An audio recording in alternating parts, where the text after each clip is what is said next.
Alors que l'élection d'Alpha Condé à un nouveau mandat est toujours contestée par ses concurrents, notamment Cellou Dalein Diallo, l'Union africaine a enfin clarifié sa position. Dans une note du président de la commission Moussa Faki Mahama, l'organisation continentale dit avoir pris acte de l'élection d'Alpha Condé pour un troisième mandat.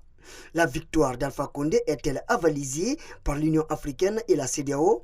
Il n'y a l'ombre d'aucun doute désormais. Les communiqués publiés à cet effet par ces deux organisations sont clairs. Elles s'inscrivent toutes dans la même position. La reconnaissance de la victoire d'Alpha Condé dès le premier tour à l'issue du scrutin du 18 octobre dernier. Le président de la commission a indiqué qu'il prend acte des résultats définitifs de l'élection présidentielle proclamée par la Cour constitutionnelle et félicite Alpha Condé pour sa réélection à la magistrature suprême de son pays. Par la même occasion, il a aussi salué la maturité du peuple guinéen, qui selon lui a fait preuve de responsabilité et de retenue tout au long du processus électoral.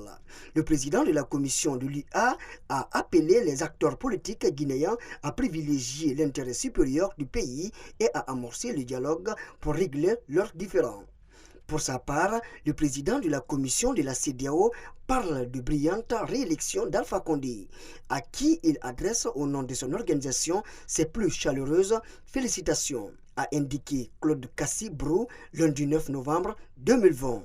Cellou Dalein Diallo, leader de l'UFDG, l'un des candidats malheureux et certains leaders du processus électoral du 18 octobre dernier, restent toujours campés sur leur position de contestation des résultats publiés par la Cour constitutionnelle le 7 novembre 2020.